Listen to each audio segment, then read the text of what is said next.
नमस्कार, स्वागत है आपका हमारे इस विशेष बुलेटिन में। मैं हूं रेशमा आपके साथ और मेरे साथ है मेरी सहयोगी दीपाली।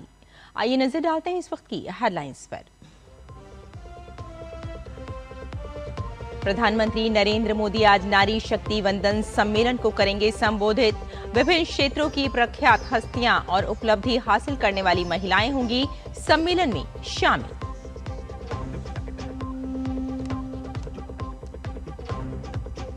पश्चिम बंगाल और तमिलनाडु में विधानसभा चुनाव के लिए प्रचार में सभी दलों ने झोंकी ताकत। मेरा बूथ सबसे मजबूत संवाद कार्यक्रम के तहत प्रधानमंत्री आज तमिलनाडु के भाजपा कार्यकर्ताओं से करेंगे संवाद।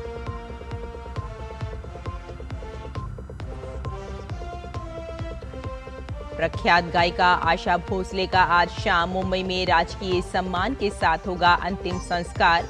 राष्ट्रपति, उपराष्ट्रपति और प्रधानमंत्री सहित समाज के विभिन्न क्षेत्रों के लोगों ने जताया शोक।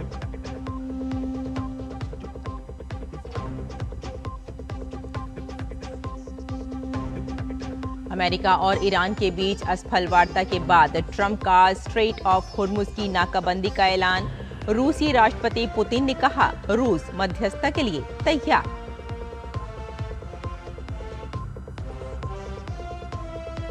हंगरी में बड़ा चुनावी उलटफेर। विपक्षी तीसा पार्टी ने हासिल किया 2/3 बहुमत। 16 साल से सत्ता में काबिज फिडेस पार्टी को मिली करारी हार।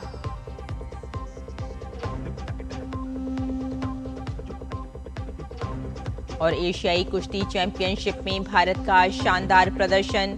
2 स्वर्ण सहित कुल 17 पदक जीतकर किया अपने अभियान को समाप्त।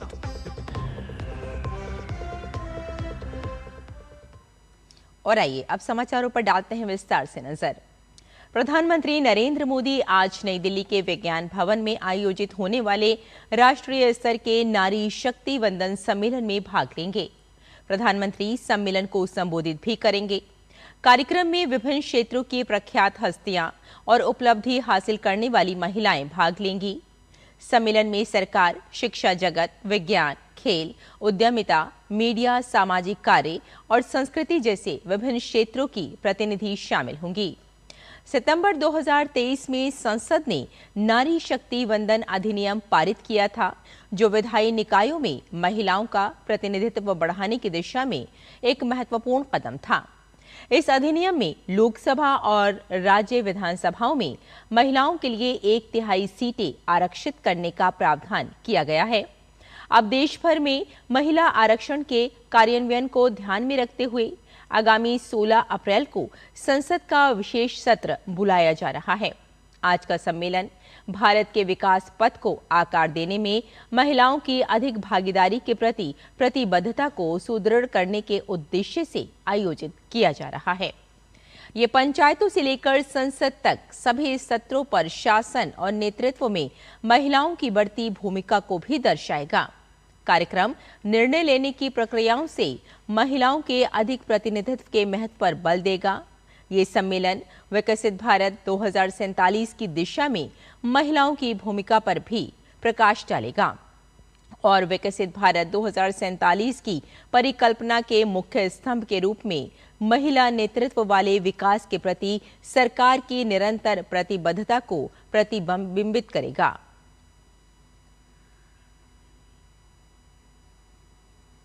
तमिलनाडु विधानसभा चुनाव के लिए प्रचार चरम पर पहुंच चुका है। प्रधानमंत्री नरेंद्र मोदी आज शाम तमिलनाडु के बीजेपी कार्यकर्ताओं के साथ मेरा बूथ सबसे मजबूत संवाद करेंगे। इससे पहले पीएम मोदी ने तमिलनाडु के बीजेपी कार्यकर्ताओं की जमकर सराहना की है।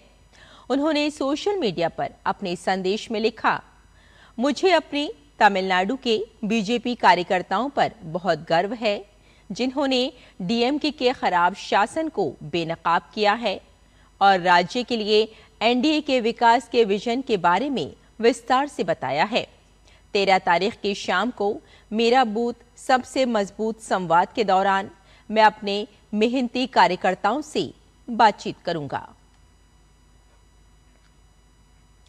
राष्ट्रपति द्रौपदी मुर्मू आज से 16 अप्रैल तक गुजरात और महाराष्ट्र की 4 दिवसीय यात्रा पर रहेंगी। राष्ट्रपति आज राजकोट में एम्स के पहले दीक्षांत समारोह में शामिल होंगी। कल वे बाबा साहेब डॉक्टर भीमराव अंबेडकर की जयंती के मौके पर गांधीनगर के लोक भवन में आयोजित सामाजिक समरसता महोत्सव में भाग लेंगी। इसके बाद गांधीनगर स्थित राष्ट्रीय रक्षा विश्वविद्यालय के 5वें दीक्षांत समारोह में भी शामिल होंगी। 15 अप्रैल को राष्ट्रपति नागपुर एम्स के दीक्षांत समारोह में भाग लेंगी। राष्ट्रपति मुर्मू उसी दिन नागपुर के राष्ट्रीय प्रत्यक्ष कर अकादमी में भारतीय राजस्व सेवा के प्रशिक्षु अधिकारियों के 78वें बैच के विदाई समारोह में भी उपस्थित रहेंगी। राष्ट्रपति 16 अप्रैल को वर्धा स्थित महात्मा गांधी अंतर्राष्ट्रीय हिंदी विश्वविद्यालय के 6ठे दीक्षांत समारोह में शामिल होंगी।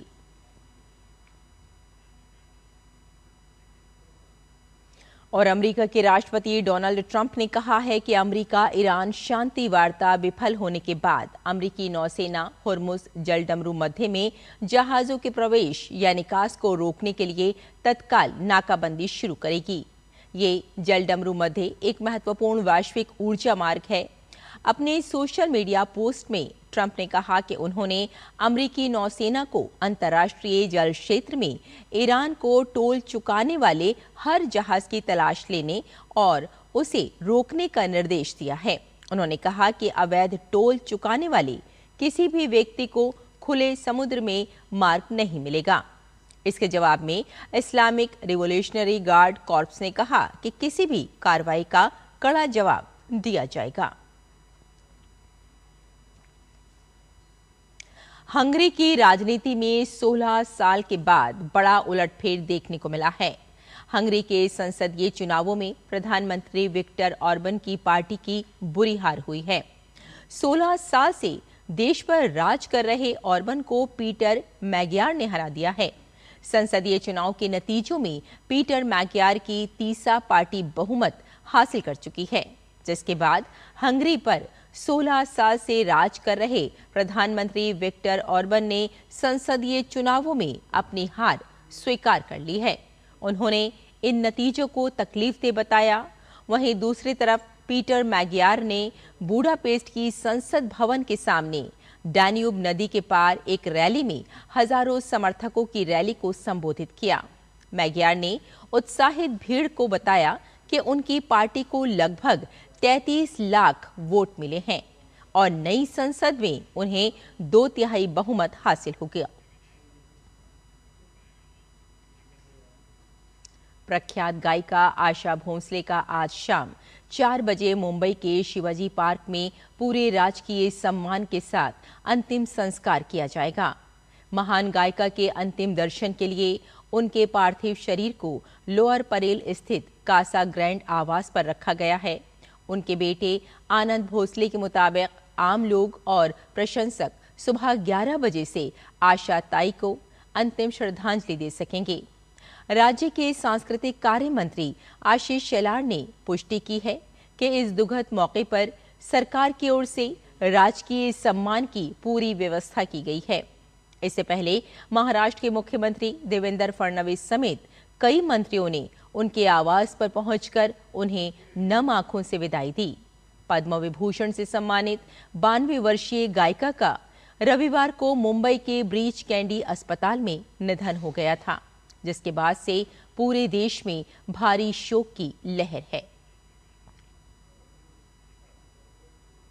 एशियाई कुश्ती चैंपियनशिप में भारतीय पहलवानों का शानदार प्रदर्शन देखने को मिला है। भारत ने इस टूर्नामेंट में 2 स्वर्ण पदक सहित कुल 17 पदक जीतकर अपने अभियान को समाप्त किया।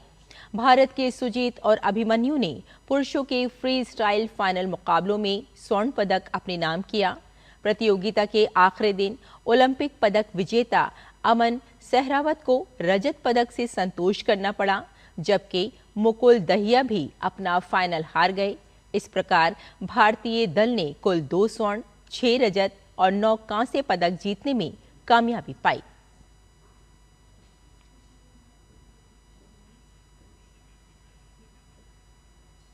तो हमारे इस विशेष बुलेटिन में फिलहाल इतना ही। मुझे और मेरी सहयोगी दीपाली को यहीं अनुमति दें। नमस्कार।